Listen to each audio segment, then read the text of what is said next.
ఓం మహాగణాధిపతయే నమః. ఓం గురుభ్యో నమః. ఓం శ్రీమాత్రే నమః. పరమేశ్వర స్వరూపమైనటువంటి జ్యోతిష, వాస్తు మరియు ఇతర అనేకమైనటువంటి శాస్త్రములను మనకు అందించినటువంటి మహర్షులకి నమస్కారం. హయగ్రీవ హయగ్రీవ హయగ్రీవేతియో వదయత్తస్స నిస్సరతే వాణి జనుకన్యా ప్రవాహవత్. అరుణాం కరుణాతరంగితాక్షీం ధృతపాశాంకుశపుష్పబాణచాపాం అనిమాదిభిరావృతాం మయూకైః అహమిత్యేవ విభావయే భవానీం. శ్రీమాత్రే నమః.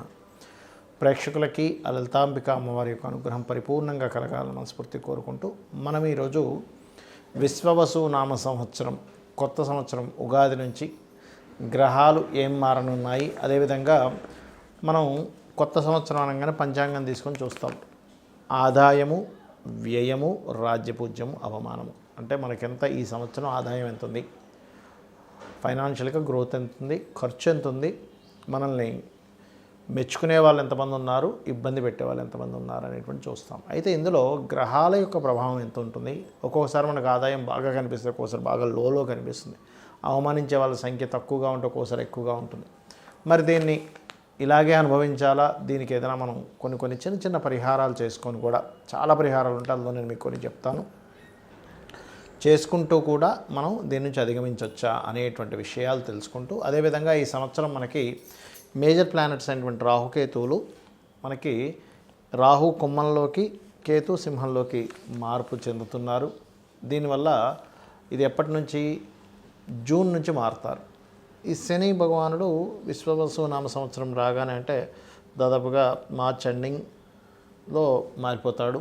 అదేవిధంగా జూపిటర్ కూడా అంటే గురుగ్రహం కూడా మే 15వ తేదీ నుంచి మారుతుంది. అయితే ఇప్పుడు వక్రించుకుంటూ వెనక్కి వచ్చిన కుజుడు తర్వాత నీచ పొంది ఉంటున్నాడు. కాబట్టి కొంచెం ఈ విశ్వవసు నామ సంవత్సరం వచ్చే వరకు కూడా కొంచెం ఈ గొడవలు కావచ్చు, తోకిసలాటలు కావచ్చు, కొంచెం ఇట్లాంటివి పెరుగుతూ ఉంటాయి. అయితే 12 లగ్నాల వారికి, లగ్నం తెలియని రాశి వారికి అసలు ఆదాయ వ్యయాలు, రాజ్యపు అవమానాలు ఎలా ఉన్నాయి అనేటువంటి విషయాలు చెప్తుంది నేనైనప్పటికీ కూడా చెప్పిస్తుంది సాక్షాత్ లలిత అమ్మవారిగా భావిస్తూ ఒక్కొక్క రాశి గురించి మనం తెలుసుకుందాం.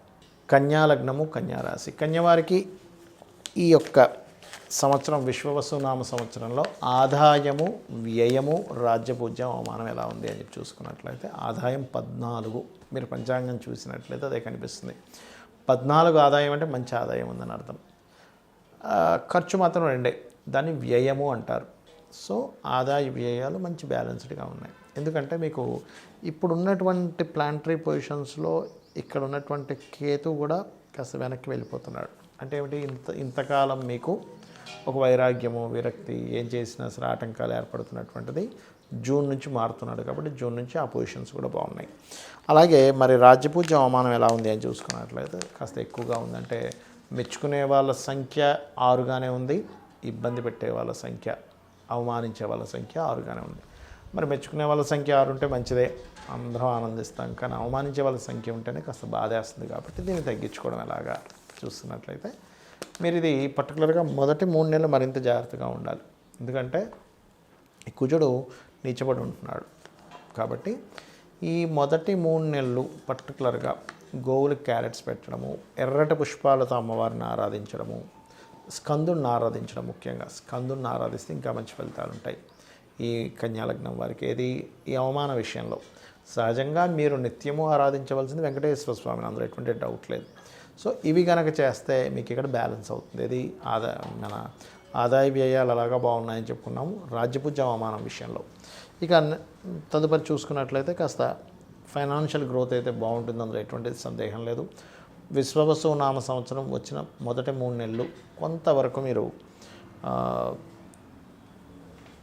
ఏదైనా అగ్రిమెంట్స్ చేసేటువంటి విషయాల్లో కొంత జాగ్రత్తగా ఉండండి. అంటే ఏప్రిల్, మే, జూన్ ఈ టైంలో. అదేవిధంగా ఈ సంవత్సరం మీరు ఏదైనా ప్రాపర్టీ కొనడం కూడా జరుగుతుంది. కాకపోతే ప్రాపర్టీ మీ పేరులో ఉండే మొదటి అక్షరాన్ని తీసుకొని దాని పరంగా మీకు ఏది కలిసి వస్తుందో చూసుకొని కొనండి.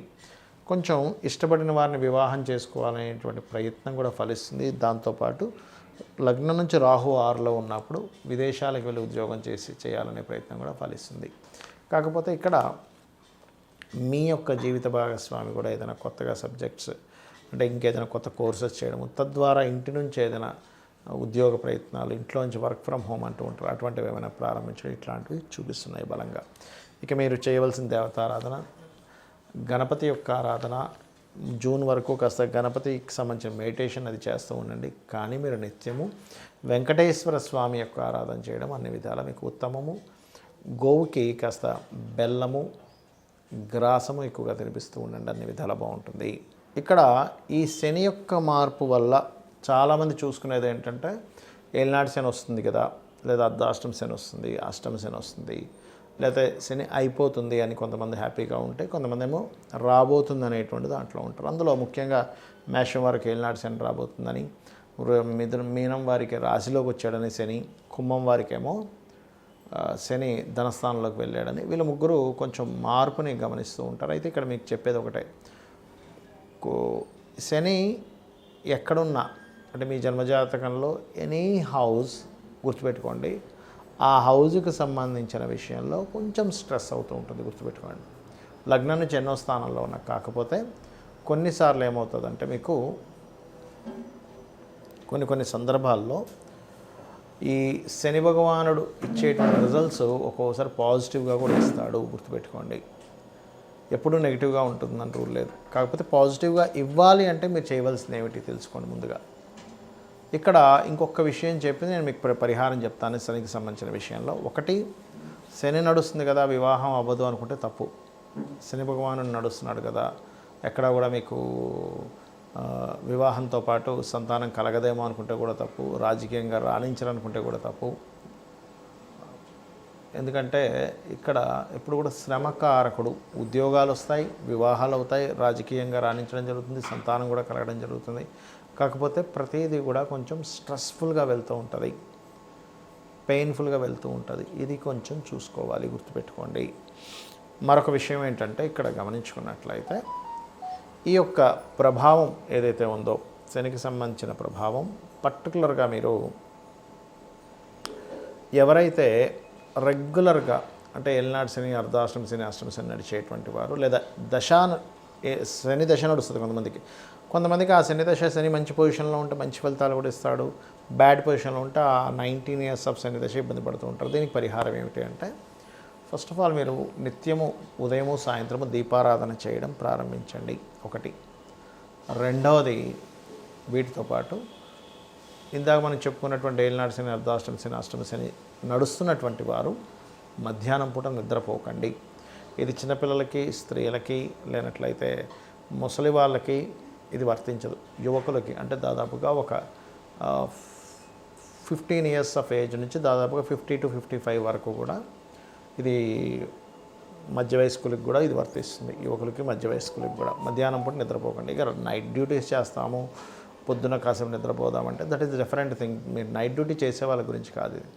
కానీ రెగ్యులర్ డ్యూటీ చేసేవారు ఈ సమయాల్లో నిద్రపోతే మీకు ఎఫెక్ట్ ఇస్తుంది, శాటర్న్ యొక్క ఎఫెక్ట్ ఇస్తుంది. లేదంటే పొద్దున్నే 4 o'clock లేస్తానంటే నేను పని ఉంటుంది, మధ్యాహ్నం కోసం పడుకోవాలంటే దట్ ఈస్ డిఫరెంట్ థింగ్. అది. మూడవది ఏంటంటే గోవుకి ఎక్కువగా బెల్లము తినిపిస్తూ ఉండండి. మీరు ఎంత గోవులకు బెల్లం తినిపిస్తూ ఉంటే శని ప్రభావం అంత తగ్గుతుంది. మరొకటి, దగ్గరలో శివాలయం ఏదైనా ఉన్నట్లయితే నూనెని చక్కగా దీపారాధనకు వాడేటువంటి నూనెని తీసుకొని వెళ్ళి శివుడికి అక్కడ దీపారాధనకి వాడుకోమని ఇవ్వండి. ఇది మెయిన్గా గుర్తుపెట్టుకోండి. దీంతోపాటు మరి కొంతమందికి కాలసర్ప దోషం ఉంది కదండి నాకు అంటూ ఉంటారు. కానీ ఈ మధ్య నేను చూస్తున్నాను కదా చాలామందికి వాళ్ళు కాలసర్ప దోషం ఉందని నాకు చూపిస్తారు. తిరగలసిన రోజు కాలసర్ప దోషం ఉండదు. ఒకటే గుర్తుపెట్టుకోండి, కాలసర్ప దోషము ఎవరికి చూడమని చెప్పారంటే జన్మజాతకానికి చూడమని చెప్పలే అసలు. మీకు ఒకవేళ అంతగా కాలసర్ప దోషం వల్ల ఇబ్బంది పడుతున్నాను అని అనుకుంటే కాళహస్తికి వెళ్ళిరండి, ఈశ్వరానుగ్రహంతో ఆ దోషం తగ్గిపోతుంది.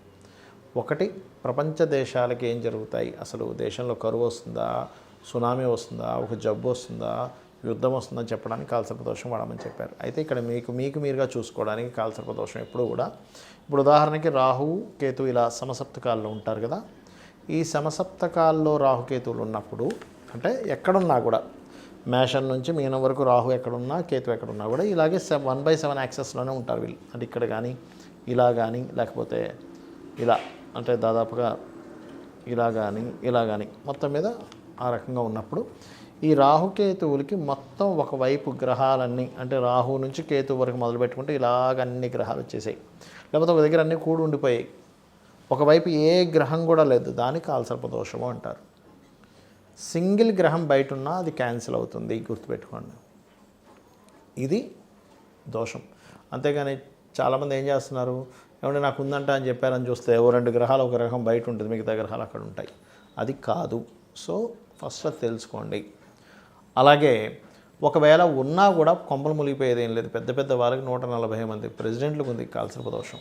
మరి వాళ్ళందరూ దేశాలను ఏలట్లేదా?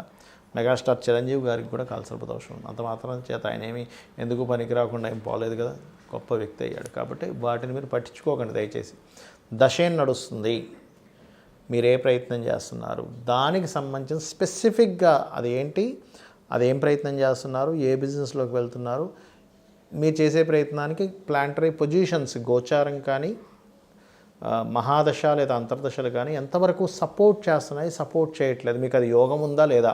యోగం ఉన్నప్పుడు ట్రై చేయడం వేరు, యోగం లేనప్పుడు ట్రై చేయడం వేరు. అంటే ఉదాహరణకి తిరుపతికి వెళ్తున్నాం, అసలు ఆ రూట్లో తిరుపతి ఉంటే కదా మీరు వెళ్ళి ప్రయాణం చేసినా సరే మీరు ఆ తిరుపతికి వెళ్ళేది. అసలు ఆ రూట్లో తిరుపతే లేదు, ఎంత దూరం అని ప్రయాణిస్తారు, దాన్నే యోగం అంటారు. ఆ రూట్లో తిరుపతి ఉంటే కాదండి ఇంకొంచెం దూరం వెళ్తే రీచ్ అవుతామని చెప్పుకోవచ్చు. అసలు లేదు, పరిస్థితి ఏంటి? కాబట్టి ఏంటంటే ఇక్కడ నేను చెప్పేది ఒకటే, మీరు నిత్యము లలిత అమ్మవారి యొక్క స్తోత్ర పఠనం చేయండి. ఖచ్చితంగా మీకు అన్ని విధాలా బాగుంటుంది. ఆ లలితాంబిక అమ్మవారి యొక్క అనుగ్రహం మీకు పరిపూర్ణంగా కలగాలని, ఈ విశ్వవసు నామ సంవత్సరం మీకు అన్ని విధాలా బాగుండాలని కోరుకుంటూ శ్రీమాత్రే నమః.